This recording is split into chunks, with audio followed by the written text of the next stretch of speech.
Praise the Lord. सबको जय मसीह की। परमेश्वर का धन्यवाद हो, एक बार फिर से हमें मिलने का अवसर दिया है। और पिछले बारे में हम बात कर रहे थे अभिषेक के बारे में कि अभिषेक कैसा होता है और किस कार्य के लिए होता है। पुराने नियम में अभिषेक कैसा होता था और नए नियम में अभिषेक क्या है, उस बातों को हम देख रहे थे। और अभिषेक के अनुसार हम अभिषेक वो है जो हमें बनाया गया है, रेडीमेड हम बने हुए हैं। और यही खोज है, उसके राज्य और धर्म की खोज करो लिखा है। तो उसका राज्य जो है वो हमारे अंदर है। राज्य को अंदर खोजना है, धर्म के काम हमको बाहर करना है, दिखाने के लिए नहीं, लेकिन मनुष्यों को दिखाने के लिए नहीं। लेकिन जब हमारे अंदर उसका राज्य हमें मिल जाता है तो उसके कार्य जो धर्म है वो बाहर प्रकट होते हैं। इसका सिंपल लिखना सा मतलब है, और सब चीज़ें तुम्हें मिल जाएंगी। ये लिखा है कि अभिषेक जो है, जो हमारा एक नियुक्ति है, जिस कार्य के लिए परमेश्वर ने हमें बुलाया, चुना है और बनाया है, वही हमारा अभिषेक है। वही हमारा, उसका उद्देश्य जो है बनाने का, वो हमारा अभिषेक है। और किसी कार्य के लिए हमें परमेश्वर ने नियुक्त किया, इस संसार में रखा है। और उन बातों को जब हम जान जाते हैं, और वही अभिषेक हमारे लिए प्रोवाइड करता है। मैं बताया था कि अभिषेक यदि आपके ऊपर है, आप उस बात को जानते हैं, अपनी बुलाहट को पहचानते हैं, तो आपको किसी मनुष्य की सहायता की मांगने की ज़रूरत नहीं है। हालांकि सहायता परमेश्वर मनुष्य के द्वारा करता है, लेकिन अभिषेक हर हालत में, आप जहाँ कहीं भी रहें, वहाँ से आपके लिए उपाय करता है, निकालता है। तो हम देख रहे थे कि पुराने नियम में अभिषेक जो आता था वो 3 लोगों के ऊपर आता था, राजा के ऊपर, याजक के ऊपर और भविष्यवक्ता के ऊपर। लेकिन परमेश्वर ने एक प्रतिज्ञा की थी, अंत के दिनों में ऐसा होगा कि मैं अपना आत्मा सब प्राणियों पर उंडे लूँगा। और यीशु मसीह ने भी इसी बात को अपने चेलों को कहा कि मैं जाता हूँ, मेरा जाना तुम्हारे लिए अच्छा है, कि मैं जब जाऊँ तो उस सहायक को मैं तुम्हारे लिए भेज दूँगा और तुम्हारे साथ रहता है और वह तुम में होगा। और उसने कहा, ठहरे रहो, उस प्रतिज्ञा की पूरी होने का इंतज़ार करो। जब पवित्र आत्मा तुम पर आएगा, तुम सामर्थ पाओगे और दुनिया के छोर तक मेरे गवाह ठहरोगे। यीशु मसीह का अभिषेक क्या था? यीशु मसीह का जो अभिषेक हुआ था उसको हम जल्दी जल्दी पढ़ते जाएंगे। परमेश्वर का वास्तव में एक ही अभिषिक्त है और उसका नाम यीशु मसीह है, और उसी ने हमें ठहराया है। और वो जिस आत्मा के द्वारा कार्य करता था, अभिषेक जो है वो हस्तांतरित नहीं किया जाता, लेकिन आत्मिक जगत में आत्मिक चीज़ों को हस्तांतरित किया जा सकता है, मेंटल्स को, उत्तरदायित्व को सौंपा जा सकता है। लेकिन अभिषेक को किसी के हाथ रखने से आपके ऊपर अभिषेक नहीं आएगा। परमेश्वर ने आपको यूनिक बनाया है और ख़ास काम के लिए सिरजा है। विशेष उद्देश्य से उसने सब वस्तुओं को बनाया है, नीति वचन में जैसे लिखा है। और हम पढ़ेंगे यीशु मसीह के बारे में पहले से, जैसे मैं कह रहा था, हमारे जन्म के से पहले से, हमारे इस बॉडी के फॉर्म में आने से पहले से हमारा अभिषेक परमेश्वर ने किया है। और जब समय पूरा हुआ तब उसने यीशु मसीह को भेजा। पहले उसने बाप दादों से बात की, थोड़ा थोड़ा करके भविष्यवक्ताओं से। तो वो बातें करने वाला कौन था आखिर? वो यीशु मसीह ही था, जो अपने सेवकों के द्वारा बात करता था। लेकिन अंत में वह स्वयं इंसान बनकर इस संसार पे आया, और अंत में नहीं, वही आदि था, वही अंत था। तो यीशु मसीह पहलौठा है सब बातों में। और यूहन्ना पहला अध्याय में हम पढ़ेंगे तो आदि में कौन था? वचन था। एक मिनट, यूहन्ना पहला अध्याय हम निकालें।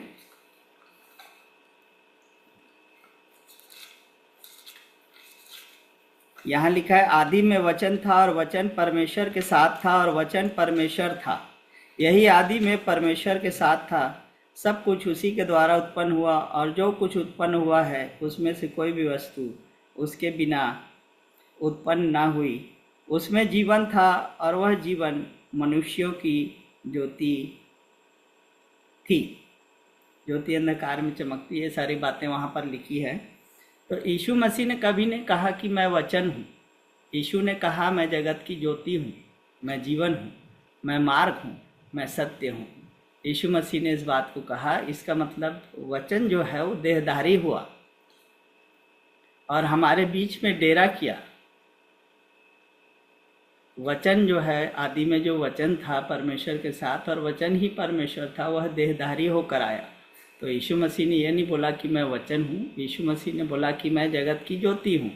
और वही ज्योति, वो जीवन जो था वो मनुष्यों की ज्योति थी, और वही आत्मा उसने हमको दिया। मैं ये बोल रहा था कि अभिषेक को नहीं बांटा जा सकता, लेकिन आत्मा में से दिया जा सकता है। एक दूसरे को हम अपने वरदानों को शेयर कर सकते हैं, जैसे हम अभी कर रहे हैं। एक दूसरे से हम अपने प्रकाशन को बांट सकते हैं, रेवलेशंस को बांट सकते हैं, और भी चीज़ों को, टीचिंग्स को दे सकते हैं एक दूसरे को। आत्मिक जगत में सब चीज़ें जो है वो बांटी जा सकती है, लेकिन अभिषेक की बात अलग है।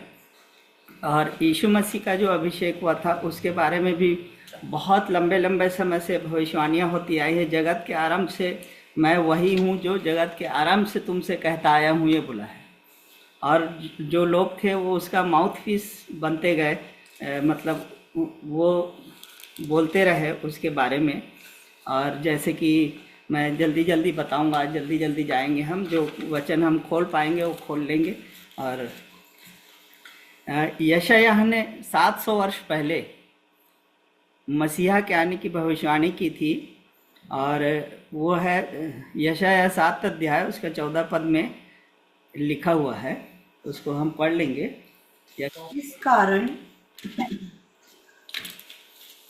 इस कारण प्रभु आप ही तुमको एक चिन्ह देगा। सुनो, एक कुमारी गर्भवती होगी और पुत्र जनेगी और उसका नाम इमैनुएल रखेगी। Praise God. यहाँ पर लिखा है कि इस कारण प्रभु आप ही तुमको एक चिन्ह देगा। सुनो, एक कुमारी गर्भवती होगी और पुत्र जनेगी और उसका नाम इमैनुएल रखेगी, है ना। और वो अपने फिर यीशु मसीह के बारे में लिखा है कि वो क्या क्या करेगा, क्या नहीं करेगा, वो सारी बातों को वहाँ पर लिखा हुआ है। और जो जो वचन भविष्यवाणी के दिए गए थे वो सारी बातें वहाँ से पूरी होती हैं। और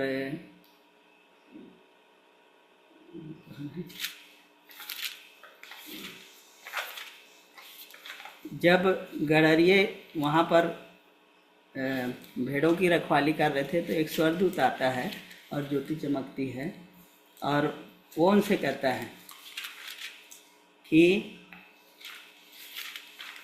आज दाऊद के नगर में तुम्हारे लिए एक उद्धारकर्ता जन्मा है, और यही मसीह प्रभु है ना।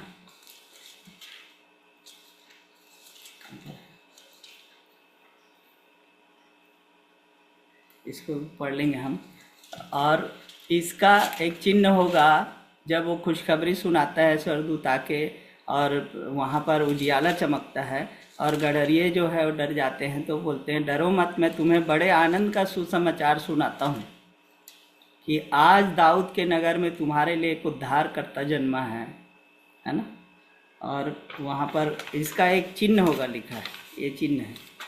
तब वो इसका ये चिन्ह होगा कि तुम एक बालक को कपड़े में लिपटा और चरनी में पड़ा हुआ पाओगे। ये भी एक भविष्यवाणी थी। तब स्वर्गदूतों ने उनसे कहा, मत डरो, क्योंकि देखो मैं तुम्हें बड़े आनंद का सुसमाचार सुनाता हूँ, जो सब लोगों के लिए होगा, कि आज दाऊद के नगर में तुम्हारे लिए एक उद्धारकर्ता जन्मा है, और यही मसीह प्रभु है। और उसका तुम्हारे लिए यह पता है कि तुम एक बालक को कपड़े में लिपटा हुआ और चरनी में पड़ा हुआ पाओगे। और इस बात का यह पता है, मतलब वहाँ पर लिखा है इस बात का चिन्ह होगा कि एक बालक को तुम कपड़े में लिपटा हुआ और चरनी में पड़ा हुआ पाओगे। जैसे हम फोटो में देखते हैं वैसे चरनी नहीं होती थी, वो पत्थर की होती थी, और पत्थर के चारों ओर ऐसे वो देखने में कब्र के समान दिखती थी। और कपड़े में लिपटा और चरनी में पड़ा पाओगे, ये चरवाहों से बात कर रहा है स्वर्गदूत, वो चिन्ह होगा, लिखा है। तो जिस कपड़े में मुर्दों को लपेटा जाता था, फाइन लिनन के कपड़े में, उसी कपड़े में उसको लपेट दिया गया और उस कब्र में डाल दिया गया जो दिखता था। सब लोग जीने के लिए जन्म लेते हैं, लेकिन एक ऐसा भी बालक था जो मृत्यु को जीतने के लिए जन्म लिया था।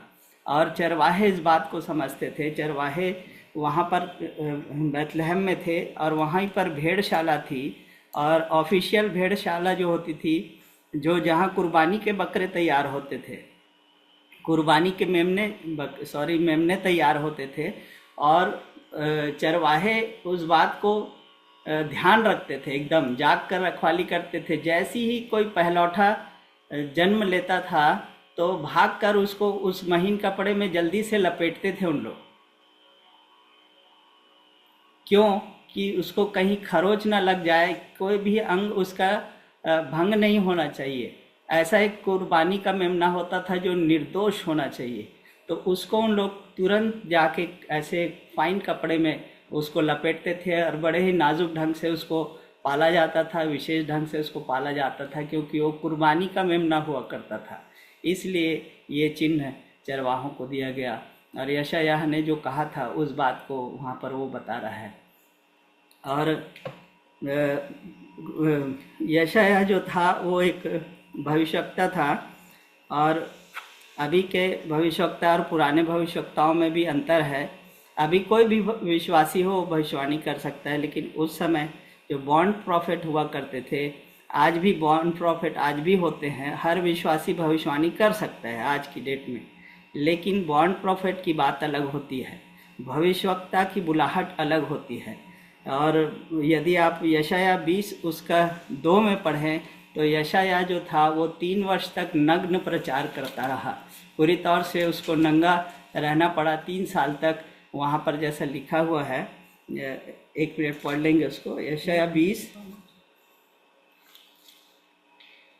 तब यहोवा ने कहा, जिस प्रकार मेरा दास यशायाह 3 वर्ष से उघाड़ा और नंगे पांव चलता आया है, कि मिस्र और कूश के लिए चिन्ह और लक्षण हो। हाँ, 20 उसका 2 में ये लिखा है, उसी वर्ष यहोवा ने आमोस के पुत्र यशायाह से कहा, जाकर अपनी कमर का टाट खोल और अपनी जूतियां उतार। सो उसने वैसा ही किया, और वह नंगा और नंगे पांव घूमता फिरता था। तो उस समय के जो चिन्ह जो थे वो भविष्यवक्ताओं के जीवन से ही प्रकट करता था परमेश्वर, लेकिन अब ऐसा नहीं है। अब थोड़ा सा अलग बात है, चेंज है। अब नए नियम में ये बातें नहीं हैं, और परमेश्वर के लिए भविष्यवक्ता होना एक मुश्किल और कठिन बात भी होती थी पुराने समय में। और खैर ये तो एक अलग बात है। तो 700 वर्ष पहले करीब यीशु मसीह के बारे में जो भविष्यवाणी हुई, और यीशु मसीह ने खुद कहा, इससे पहले कि इब्राहिम हुआ मैं हूँ। यूहन्ना 8 उसका 58 में पढ़े हम। अभी हम यीशु मसीह के बारे में पढ़ रहे हैं कि पहले से उसके बारे में, उसका जो अभिषेक हुआ था उसके बारे में बताया गया है। यूहन्ना 8 उसका 58 58 वहाँ पर लिखा है, पढ़ो। यीशु ने उनसे कहा, मैं तुमसे सच सच कहता हूँ कि पहले इसके कि इब्राहिम उत्पन्न हुआ मैं हूँ। यहाँ पर लिखा है ना।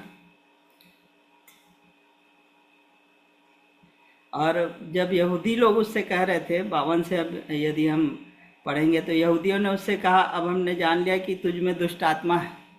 इब्राहिम मर गया और भविष्यवक्ता भी मर गए हैं, और तू कहता है यदि कोई मेरे वचन पर चलेगा तो अनंत काल तक मृत्यु का स्वाद ना चखेगा। क्योंकि यीशु मसीह जो है वो मृत्युंजय परमेश्वर है। इब्राहिम हमारा पिता है, ये सारी बातें वो कह रहे थे। और तब जाके मैं एक बात को आपको बताया था एक वचन में, यहाँ 56 में लिखा है, 56वें वचन में लिखा है, 8 का यूहन्ना 8 का 56 में लिखा है कि तुम्हारा पिता इब्राहिम मेरा दिन देखने की आशा से बहुत मगन था और उसने देखा और आनंद किया। इब्राहिम ने उस बात को देख लिया था। जैसे ही परमेश्वर ने बिहोल्ड शब्द जो लिखा है उसका अर्थ यह है कि जब वो इसहाक को चढ़ाने के लिए गया था वहाँ पर, और उसने देखा कि झाड़ी में एक मेमना है, तब उसने यीशु मसीह को के क्रूसिफिकेशन को देख लिया था टाइमलाइन में आगे जाके, और फिर वापस वो अपने टाइमलाइन में आ जाता है। इब्राहिम ने देखा और आनंद किया लिखा है। तो यहोवा यीरे उस स्थान का नाम रखा गया। और यहोवा यीरे का मतलब ये है कि इंग्लिश में लिखा है गॉड हिमसेल्फ विल गिव, परमेश्वर देगा, है ना। लेकिन उस यहोवा यीरे का वास्तविक अर्थ यह है कि गॉड विल गिव हिमसेल्फ, जो इब्राहिम ने नाम रखा था कि परमेश्वर स्वयं अपने आप को दे देगा, क्योंकि उसने उस क्रूसिफिकेशन को देख लिया था और वो टाइम लाइन में जाके देखता है उस बात को, उसका दिन को देखता है और मगन होता है। तो ये एक बैकग्राउंड हम देख रहे हैं कि कैसे कैसे होता है। और भी भविष्यवाणियाँ हुई। फिर यशाया 61 में है, 1 और 2 पद को हम पढ़ेंगे। यशाया 61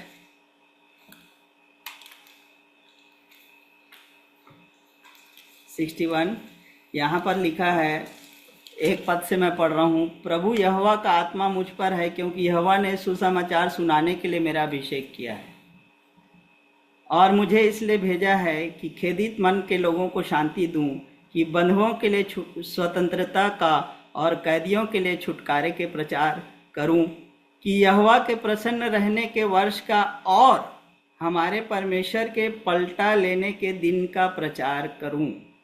यहाँ पर यीशु मसीह के 2 आगमन को दिखाया गया है।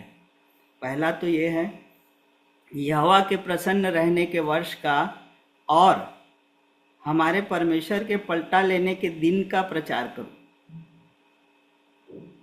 तो जब यीशु मसीह यहाँ पर आता है, मंदिर में आता है और उन बातों को पढ़ता है, उसके लिए हम लूका निकाल लें 4 अध्याय।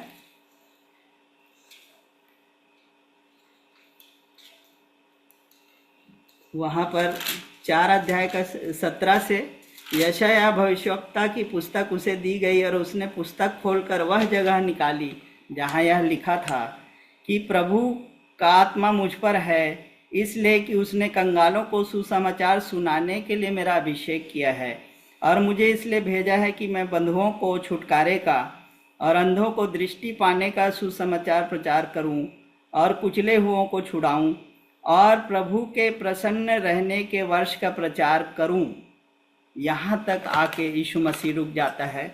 उसके बाद लिखा है, तब उसने पुस्तक बंद करके सेवक के हाथ में दे दी और बैठ गया, और आराधनालय के सब लोगों की आंखें उस पर लगी हुई थी। तब वो उनसे कहने लगा, आज ही यह लेख तुम्हारे सामने पूरा हुआ है, तुम्हारे कानों में पूरा हुआ है, जो मैं बताया था पिछले समय में आपको। तो यहाँ पर पलटा लेने के, यहाँ पर पूरा लिखा है कि यहोवा के प्रसन्न रहने के वर्ष का और हमारे परमेश्वर के पलटा लेने के दिन का प्रचार करो। तो ये प्रथम आगमन था यीशु मसीह का, इसलिए उसने वहाँ पर 19 पद में आप देखें, लूका 4 का 19, और प्रभु के प्रसन्न रहने के वर्ष का प्रचार करो। फिर 20 में लिखा है, तब उसने पुस्तक बंद करके, अभी बंद हो गया, पहला आगमन ही है, अभी सुसमाचार का समय है, अभी अनुग्रह का समय है, अभी बचाने का समय है। पलटा लेने के लिए यीशु मसीह नहीं आया, लोगों को, प्राणों को नाश करने के लिए नहीं आया, लेकिन परमेश्वर ने जगत से ऐसा प्रेम किया कि जो को अपना इकलौता पुत्र उसने दिया, जो कोई उस पर विश्वास करे वो नाश न हो परंतु अनंत जीवन पाए। तो इसी बात को लेके बाद में यूहन्ना था जो वो कंफ्यूज हो गया था जब वो बंदी गृह में जाता है। यूहन्ना जब बंदी गृह में आता है तो उसको हम पढ़ेंगे लूका 7 अध्याय।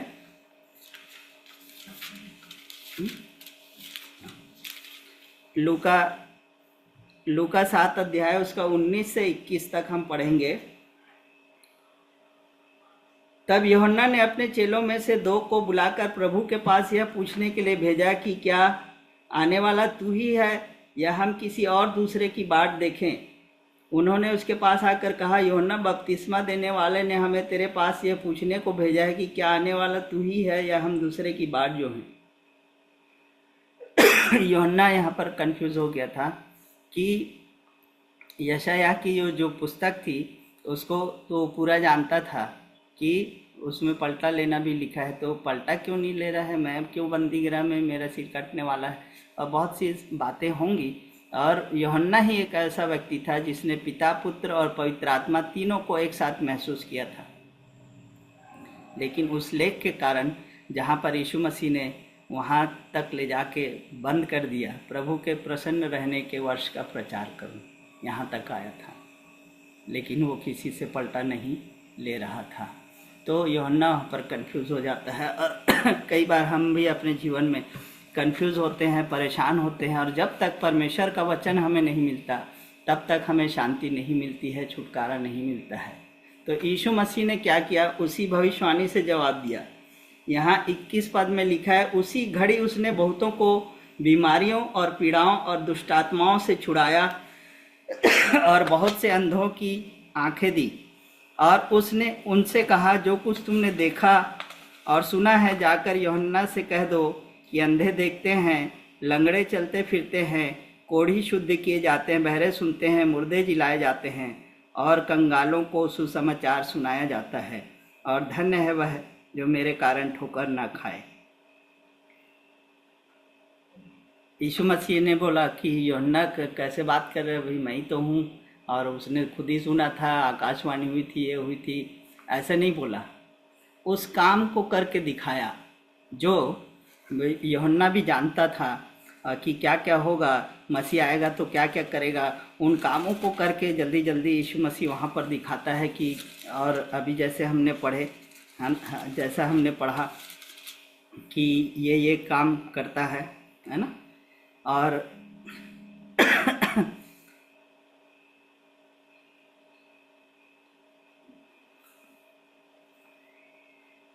फिर 24 पद में, जब यूहन्ना के भेजे हुए लोग चल दिए तो यीशु यूहन्ना के विषय में लोगों से कहने लगा।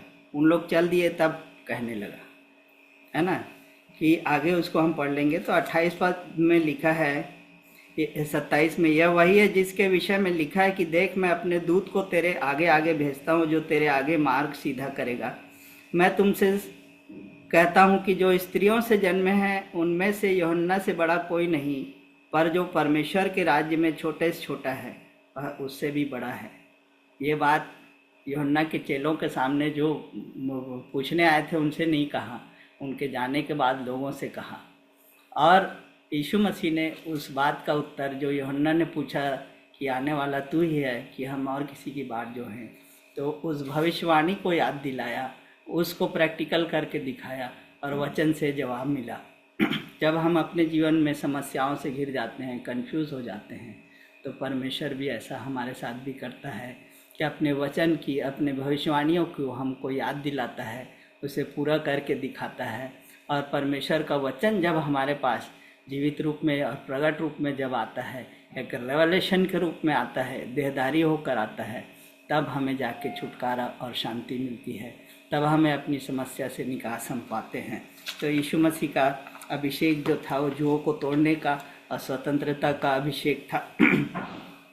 और भी हम पढ़ेंगे तो पुराने समय में एक तेल डालकर अभिषेक किया जाता था, ऐसे एक सेरेमनी होती थी। और वास्तव में यीशु मसीह व्यवस्था के अधीन पैदा हुआ था, और नया नियम जो है वो यीशु मसीह के क्रूस के बाद चालू होता है। तो वहाँ पर मरियम आती है और उसका अभिषेक करती है, वो सारी बातें आपको मालूम है, कि इत्र ला के वहाँ पर डालता है ना। तो मैं ये कह रहा था कि अभिषेक जो होता है वो हस्तांतरित नहीं किया जाता। अपना अपना अभिषेक, अपने अपने कार्य के लिए परमेश्वर ने आपको यूनिक बनाया है, लेकिन आप वरदानों को संचालित कर सकते हैं, एक दूसरे को आशीर्वाद दे सकते हैं, अभिषेक नहीं दे सकते। तो लोग जो आज कंफ्यूज हो रहे हैं कि हाथ रखने से मेरा अभिषेक मिल जाएगा, दूसरे का अभिषेक मुझे मिल जाएगा, ऐसा नहीं है। क्योंकि हम इस बात को पढ़ेंगे, पहला कुरिन्थियों में जैसे लिखा है 12:4 में लिखा है, वरदान कई प्रकार के हैं लेकिन आत्मा एक ही है। उसी आत्मा में होकर हम कार्य करते हैं, लेकिन हमारे कार्य अलग अलग हैं। हम मसीह के विभिन्न अंग हैं अलग अलग, और हर एक अंग का एक जैसा कार्य नहीं है, लेकिन आत्मा एक ही आत्मा है जो सब में रहकर उस कार्य को करता है। तो हमारा अभिषेक अलग अलग। पौलुस को जो सुसमाचार दिया गया था वो अलग था, वो उसको परमेश्वर से वो सुसमाचार मिला था। इसलिए लिखता है रोमियो का 16 अध्याय उसका 25 पद को हम पढ़े। रोमियो 16 उसका 25, वहाँ लिखा है, अब जो तुमको मेरे सुसमाचार अर्थात यीशु मसीह के विषय के प्रचार के अनुसार स्थिर कर सकता है, उस भेद के प्रकाश के अनुसार जो सनातन से छिपा रहा, परंतु अब प्रकट होकर सनातन परमेश्वर की आज्ञा से भविष्यवक्ताओं की पुस्तकों के द्वारा सब जातियों को बताया गया है कि वे विश्वास से आज्ञा मानने वाले हो जाए। तो यहाँ पौलुस कहता है मेरे सुसमाचार के अनुसार परमेश्वर तुम्हारे हर एक घटी को पूरा करेगा, है ना, और तुम्हें स्थिर करेगा। तो उसको एक सुसमाचार अन्य जातियों के लिए सौंपा गया था, वो उसके पास था, वो अलग ढंग से सुनाता था। और पतरस के पास जो सुसमाचार था वो यहूदियों के लिए था, वो उसे अलग ढंग से सुनाता था। ये चारों सुसमाचार जो हम पढ़ते हैं, मत्ती, मरकुस, लूका, यूहन्ना, इसमें चारों में सुसमाचार है, लेकिन थोड़ा थोड़ा डिफरेंस इसमें है। अपने अपने अनुसार जैसा उनको परमेश्वर ने दिया वैसा उन्होंने सुनाया है। तो मैं ये कह रहा था दूसरे का अभिषेक आपके लिए काम नहीं करेगा। हम उसको पढ़ेंगे, उसके लिए निकालेंगे पहला शमूएल उसका 17 अध्याय। जल्दी हम कोशिश कर रहे हैं पढ़ने की।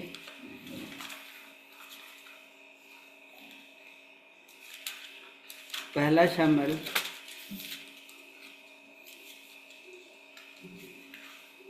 17 अध्याय उसका 38 फर्स्ट शमूएल 17:38 है ना, और 39।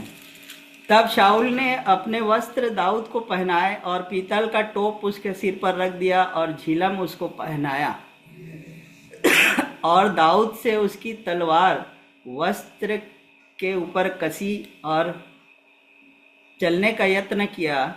उसने तो उनको न परखा था, इसलिए दाऊद ने शाऊल से कहा, इन्हें पहने हुए मुझसे चला भी नहीं जाता, क्योंकि मैंने नहीं परखा। और दाऊद ने उन्हें उतार दिया। शाऊल एक अभिषिक्त था और शाऊल का वस्त्र दाऊद को फिट नहीं आता है। दाऊद जो था वो गोफन से लड़ता है और गोफन से जाके वो वहाँ पर गोलियत को घात करता है, जो तलवार, भाले और सांग नहीं कर पाते, जो सारी मिलिट्री उनकी थी वो मिलकर नहीं कर पाते, लेकिन उसका अभिषेक अलग था।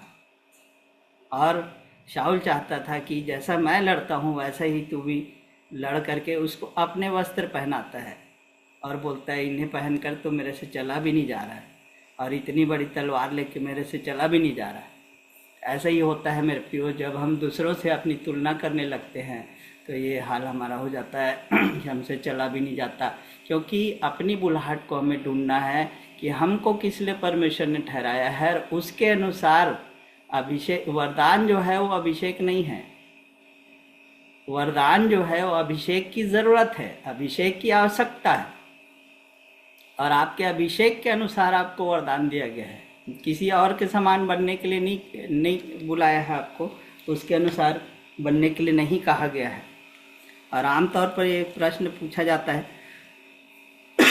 कि बड़े होके क्या बनोगे बेटा, ऐसी बातों को हम पूछते हैं।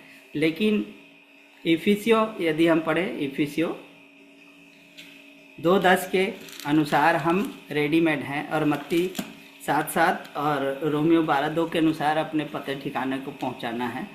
और लोगों से, हम बच्चे से पूछते हैं कि बड़े होकर क्या बनोगे।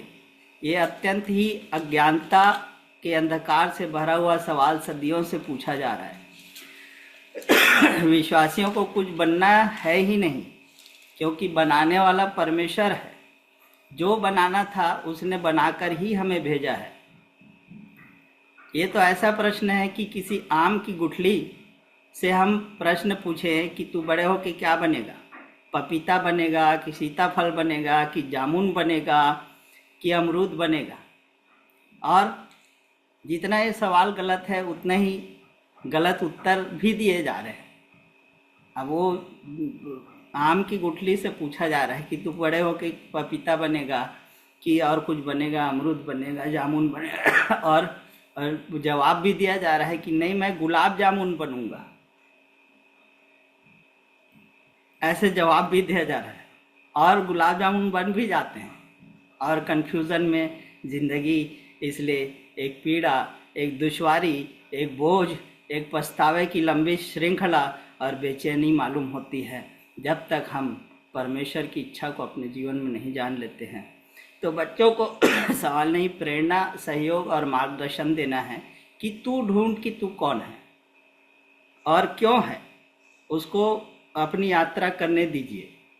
दूसरों के उत्तर काम नहीं आएंगे, और प्रश्न भी वो है जो बाहर से आए वो प्रश्न नहीं है, जो आपके अंदर से आए वही प्रश्न असली है, और जो आपके अंदर से आए वही प्रश्न, वही उत्तर भी असली है। जैसे मैं किसी से पूछूं कि परमेश्वर है कि नहीं, और घूम घूम के पूछूं और कोई मेरे को बोले कि है, फिर और किसी से पूछूं तो बोले परमेश्वर नहीं है, तो मेरा सवाल के उत्तर मिला क्या? मेरा प्रश्न वहीं के वहीं खड़ा है। कोई बोलता है, कोई बोलता नहीं है, लेकिन उसको अपने अंदर ढूंढना है, उसके राज्य और धर्म की खोज करना है। ढूंढो तो तुम पाओगे, लिखा है, खटखटाओ तो तुम्हारे लिए खोला जाएगा, है ना, और मांगो तो तुम्हें दिया जाएगा। तो हमारे नाम के आगे जो तख्ती लग जाती है उसी को हम समझते हैं कि हम ये हैं। कोई डॉक्टर है, कोई इंजीनियर, टीचर, प्रोफेसर, कोई बिजनेसमैन है, और कोई कुछ है, कमाई धमाई, जॉब, जो कुछ भी है प्रभु हमें देता है। इसका अर्थ कुछ बनना नहीं है। ये तो एक यात्रा पर जब हम निकलते हैं तो मम्मी जो टिफ़िन पैक करके देती है ना, अचार पराठा, या पापा देते हैं थोड़ा सा पैसा, कैश रख ले बेटा, रास्ते में काम आएगा। ये जॉब आपका, ये जो भी बिजनेस है आपका, और ये जो तख्तियाँ आपके नाम के आगे हैं, वो एक टिफ़िन के समान है जो आपको रास्ते के लिए दिया गया है। और उसी रास्ते पर चल के, उसी यात्रा पे चल के अपनी मंजिल को आपको ढूंढना होगा कि परमेश्वर ने मुझे क्यों बनाया, किस लिए बनाया, और कहाँ मुझे जाना है। दूसरे की नकल करने के लिए हम अपनी शक्ल भी भूल सकते हैं, जैसा कि दाऊद ने उन्हें उतार दिया। वो भी दूसरे अभिषिक्त का ही वस्त्र वो पहना था। शाऊल भी अभिषिक्त था परमेश्वर का, लेकिन दाऊद भी अभिषिक्त था परमेश्वर का, लेकिन उसका काम अलग था, उसका काम अलग था। लेकिन आत्मा एक ही थी, एक ही आत्मा है जो अलग अलग कामों को कराता है। और यीशु मसीह जो है उसका अनुग्रह हमें मिला हुआ है ना। मैं ये बोल रहा था कि यूहन्ना के बारे में लिखा हुआ, एलिया की आत्मा में होकर काम करेगा। एलिया के अभिषेक में नहीं, एलिया की आत्मा में होकर काम करे। तो आत्मा तो वही है, और वरदान हमारे अलग हो सकते हैं और डिफरेंट सेम भी हो सकते हैं वरदान हमारे, लेकिन हमारा जो काम है, जो हमारी जो नियुक्ति है, जो हमारा अभिषेक है, वो हमारा यूनिक अभिषेक होता है हमारा। हमको एक यूनिक काम के लिए ठहराया गया है। एक पेंटिंग जैसे बन रही है, एक चित्र बन रहा है, उसमें एक छोटी लकीर यहाँ उसकी कमी रह जाती है, तो जब वो लकीर वहाँ पर यूँ आ जाती है तो वो पेंटिंग पूरी होती है, उसके बिना वो पूरी नहीं होती। ऐसे ही परमेश्वर ने हमें रचा और बनाया है, अपने काम के लिए नियुक्त किया है। और मैं ये बोल रहा था, परमेश्वर का एक ही अभिषिक्त है, यीशु मसीह। मसीहा का अर्थ है अभिषिक्त, परमेश्वर का अभिषिक्त, मसाया जिसको कहते हैं, है ना। तो बाकी सब उसकी छाया का प्रतिबिंब है। वास्तव में यीशु एक मनुष्य नहीं है, सब मनुष्य, पूरी मानव जाति है ना। तो यीशु मसीह से प्यार करने का दम भरना और लोगों से नफरत करना ये एक प्रकार का धोखा है। क्योंकि यीशु मसीह में सारे मनुष्य यीशु मसीह के अंदर ही हैं, क्योंकि वह हमारे पापों को लिए हुए क्रूस पर चढ़ गया और हम भी उसके साथ मारे गए, गाड़े गए और जिलाए गए। सारे मनुष्यता को एक मनुष्य जो था यीशु मसीह, वही उस बात को दर्शाता है। तो उसका अभिषेक ऐसा था। और बुलाहट के अनुसार, हमारी बुलाहट के अनुसार हम अलग अलग जगह में जन्म लेते हैं, अलग अलग परिवारों में अलग अलग हमारी परिस्थितियाँ रहती हैं, हमारा खान पान और रहन सहन तक अलग रहता है ना। जैसे कि यीशु मसीह बोलता है कि यूहन्ना ना तो खाता आया न पीता आया, तुम कहते हो उसमें दुष्ट आत्मा है, और मनुष्य का पुत्र खाता और पीता आया और तुम कहते हो कि देखो पियक्कड़ और खाऊ और पेटू मनुष्य है ना। तो यूहन्ना जो है उसका जो रहन सहन और खाना पीना था वो अलग था। मत्ती 3:4 में पढ़े, मत्ती 3 उसका 4, उसको एक काम के लिए अलग किया गया था। वो यीशु मसीह के आगे चलने वाला एक फोर रनर था तो उसके लिए उसका अभिषेक किया गया था और वो अलग रहता था, अलग ढंग से रहता था, है ना। तो मत्ती 3। और यूहन्ना ऊंट के रोम का वस्त्र पहने था और अपनी कमर में चमड़े का कटिबंध बांधे हुए था। उसका भोजन टिड्डियां और वन मधु था। हाँ, यहाँ पर लिखा है यूहन्ना ऊंट के रोम का वस्त्र पहने था और अपनी कमर में चमड़े का पटुका बांधे हुए था और उसका भोजन टिड्डियां और वन मधु था। तो टिड्डियां जो है और वन मधु जो है वो कोई स्ट्रेंज भोजन नहीं था, वो जूइश मेनू के अंदर था।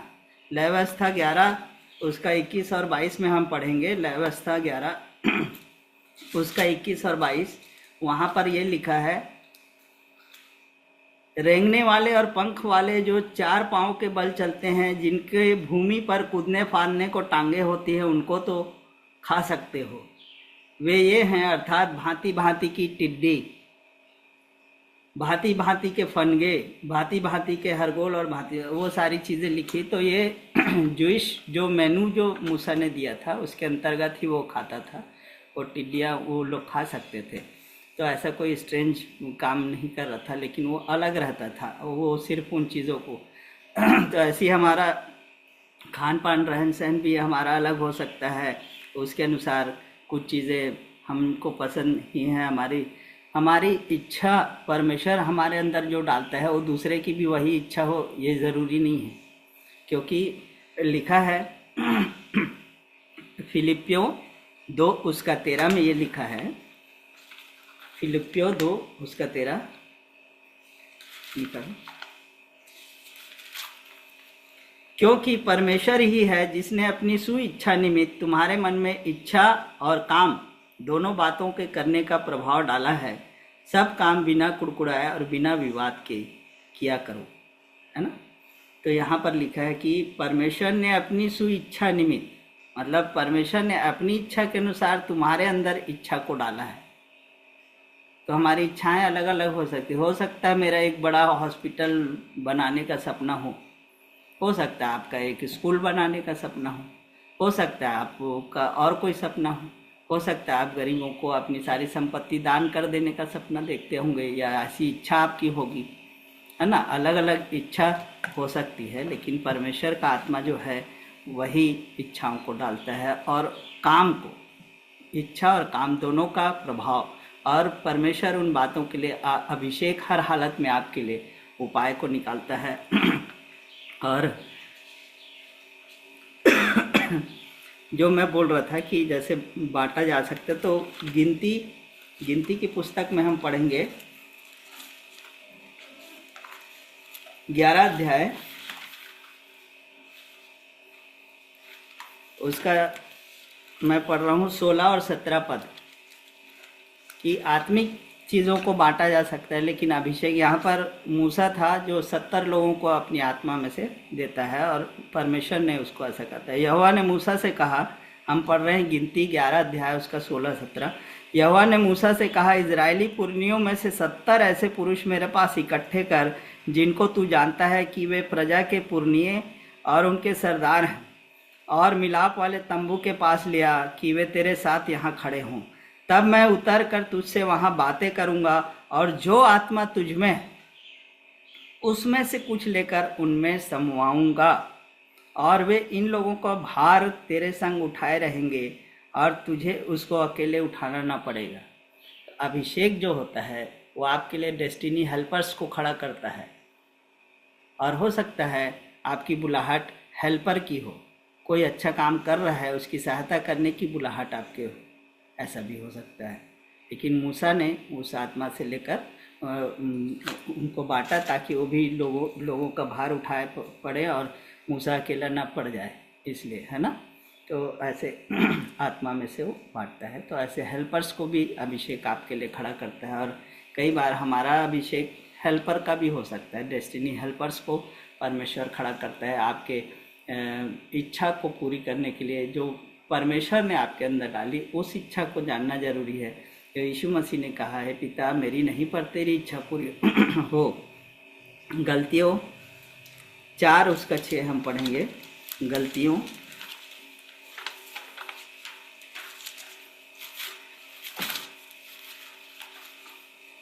4 उसका 6 में ये लिखा है, और तुम तो पुत्र हो, इसलिए परमेश्वर ने अपने पुत्र के आत्मा को, जो हे अब्बा हे पिता कहकर पुकारता है, हमारे हृदय में भेजा है। इसलिए तू अब दास नहीं परंतु पुत्र है, और जब पुत्र हुआ तो परमेश्वर के द्वारा वारिस भी हुआ। परमेश्वर ने हमें मसीह का संगी वारिस बनाया है, और उसी आत्मा को जो यीशु मसीह के पास था उसने हमारे अंदर भेजा है। इन बातों को हम मनन करने के लिए आपको मैं बता रहा हूँ। आज कोई उपदेश नहीं है, ये कुछ बातों को मैं आपको कह रहा हूँ जिसको आप खुद मनन करें, है ना। तो किस बात के लिए हमारा अभिषेक किया है उस बात को, ये तो यहाँ पर लिखा है स्पष्ट कि पुत्र के आत्मा को उसने हमारे अंदर भेजा है, जिससे हम भी परमेश्वर को हे पिता हे अब्बा कहकर पुकारते हैं, है ना। और फिर उसके बाद 2 कुरिन्थियों 13 और उसका 14। 2 कुरिन्थियों 13 का 14 वर्ष में पढ़ रहा हूँ। प्रभु यीशु मसीह का अनुग्रह और परमेश्वर का प्रेम और पवित्र आत्मा की सहभागिता तुम सबके साथ होती रहे, ऐसे लिखा है। मतलब इसका है, प्रभु यीशु मसीह को जो अनुग्रह दिया गया था वही अनुग्रह आपको भी दिया गया है। प्रभु यीशु के पास जो अनुग्रह था वही तुम्हें भी मिले। यहाँ पर पौलुस इस प्रार्थना को कर रहा है, प्रभु यीशु मसीह का अनुग्रह और परमेश्वर पिता का प्रेम और पवित्र आत्मा की सहभागिता तुम सबके साथ होती रहे। इस बात को हम कहते ज़रूर हैं लेकिन समझते नहीं हैं। और यीशु मसीह के पास जो अनुग्रह था वही हमें भी मिले, और उसके द्वारा, उस अनुग्रह के द्वारा परमेश्वर का प्रेम हमें मिलता है, और उस अनुग्रह के द्वारा पवित्र आत्मा की संगति और सहभागिता हमें मिलती है। यीशु मसीह का अभिषेक जो था वो प्रेरितों 10 उसका 38 में लिखा है। प्रेरितों का काम हम पढ़ेंगे जल्दी से। 10 अध्याय उसका 38। परमेश्वर ने किस रीति से यीशु नासरी को पवित्र आत्मा और सामर्थ्य से अभिषेक किया कि वह भलाई करता और सबको जो शैतान के सताए हुए थे अच्छा करता फिरा, क्योंकि परमेश्वर उसके साथ था। तो इस बात की गवाही के लिए परमेश्वर ने सबको, यीशु मसीह का गवाह जो काम कर रहा था उसके लिए सबको उस बात के लिए नहीं चुना था। यहाँ पर जो डायरेक्ट देख सके उसके लिए भी चुनाव था। तो यहाँ पर लिख रहा है कि 41 में सब उसको परमेश्वर ने तीसरे दिन जिलाया प्रकट भी कर दिया, सब लोगों को नहीं वरन उन गवाहों को जिन्हें परमेश्वर ने पहले से चुन लिया था अर्थात हमको जिन्होंने उसके मरे हुए में से जी उठने के बाद उसके साथ खाया पिया, है ना। तो ये वहाँ पर बोला जा रहा है ना कि खास समय पर उन लोग थे, यीशु मसीह को उन लोग शारीरिक रूप में देखे और उसके लिए वो चुने गए थे। उस बात के गवाह ठहरे कि ये मुर्दों में से जी उठा और हमारे साथ खाया पिया।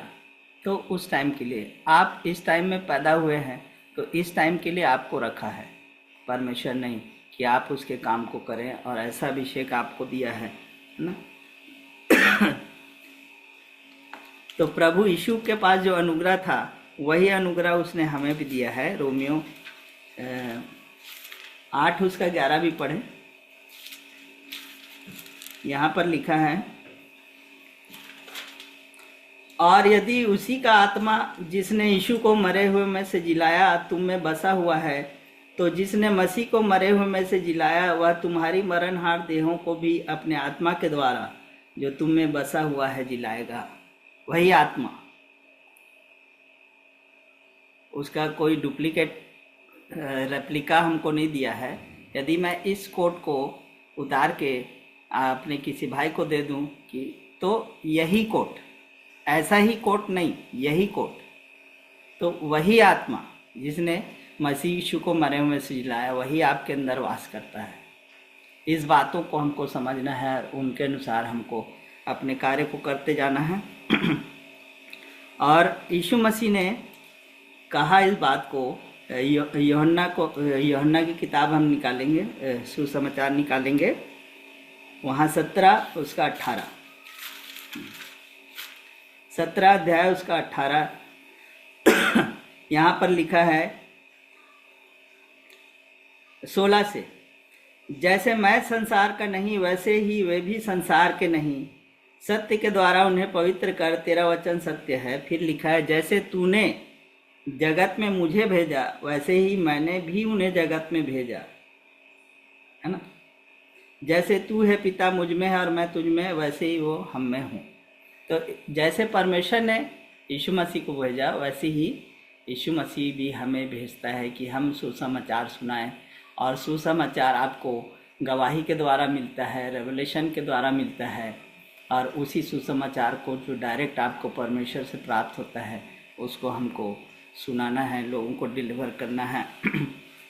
तो मैं वही बोल रहा था कि वरदान और बुलाहट और टैलेंट्स, इन चीज़ों में हम कंफ्यूज हो जाते हैं, क्योंकि वरदान का पता हमको पहले चलता है, बुलाहट का बाद में चलता है।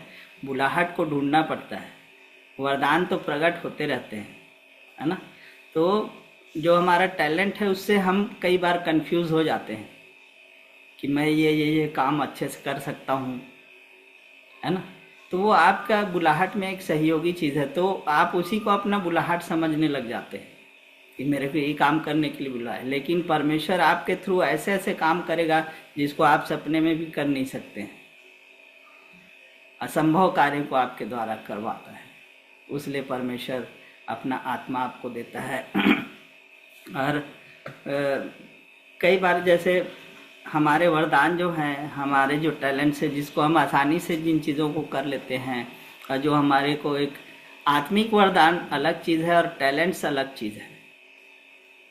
गिफ्ट, गॉड गिफ्ट होना बोलते हैं ना। जैसे किशोर कुमार थे, महान गायक हुए सदी के, उन्होंने संगीत सीखा नहीं था, विधिवत शिक्षा नहीं ली थी, लेकिन उनको बहुत सारे 11 बार अवार्ड मिले उनको, और बहुत कुछ उन्होंने इतने अच्छे अच्छे गीतों को गाया, है ना। तो ऐसे ही हमको कुछ टैलेंट्स मिले हुए हैं जो जन्मजात हमारे साथ रहते हैं, तो उससे हमको कंफ्यूज नहीं होना है, अपनी बुलाहट को ढूंढना है, और बुलाहट के अनुसार हमारे वरदान जो आत्मिक वरदान है वो अलग चीज़ है। आत्मिक वरदानों को आप डिफरेंस समझ सकते हैं। आत्मिक वरदान आपके तब तक दबे रहते हैं जब तक आप फील्ड में नहीं जाते। जब बुलाहट में चलना शुरू करते हैं तब आत्मिक वरदान काम करना शुरू करते हैं। जैसे यहाँ बैठे हैं तो यहाँ सब जानते हैं जीतू भाई है, जीतू भाई है। अब यहाँ कोई अंधा लंगड़ा कोई आ जाए, उसके लिए मैं प्रार्थना करूँ, मेरे जान पहचान वाला हो, तो वो सोचेगा ये तो जीतू भाई हैं, प्रार्थना कर रहे हैं ऐसे टाइप का। लेकिन वही प्रार्थना मैं नागपुर में जाकर करूँगा तो 1 सेकंड में वो चंगा हो जाए। क्यों? क्योंकि मैं फील्ड में गया, परमेश्वर के ठहराए हुए स्थान पर गया, है ना। तो ये सारी बातों को मैं कहना चाहता हूँ कि इन चीज़ों पर हमको ध्यान करना है। और हमारे वरदान जो है वो दबे रहते हैं, कई बार हमारे वरदान दब जाते हैं, कई बार हमारे वरदान ऐसा लगता है सब कुछ ख़त्म हो गया है। लेकिन हमारे परमेश्वर ने कहा कि परमेश्वर अपने वरदान और बुलाहटों से कभी पीछे नहीं हटता। अंतिम समय तक उसकी एक्सपायरी डेट कुछ भी नहीं है, उसकी बुलाहट की एक्सपायरी डेट नहीं है। अंतिम सांस तक उसकी बुलाहट, आप जब तक पृथ्वी में हैं वो बुलाहट आपके जीवन में बनी रहेगी, वो वरदान आपके अंदर रहेंगे। और जब उस बुलाहट के अनुसार आप कार्य करना शुरू करते हैं तो वो वरदान फिर आपके अंदर से प्रकट होने लगते हैं, जो आत्मा के वरदान हैं।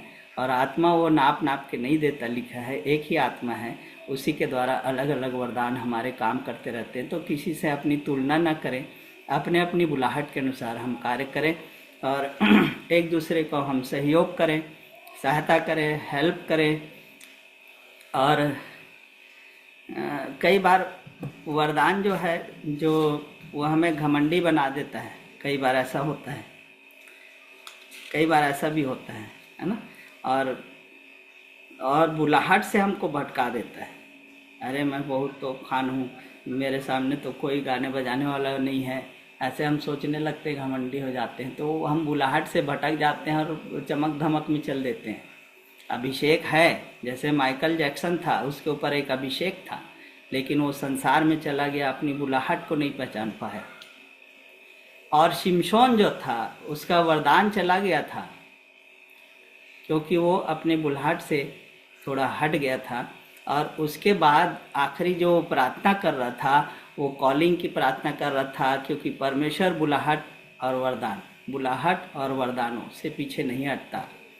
कॉलिंग पे कॉलिंग कर रहा था, वो परमेश्वर को बुलाहट पे बुला रहा था। वो बुलाहट से, बुलाहट की उसकी बुलाहट जो थी उसके आधार पर वो परमेश्वर को पुकार रहा था।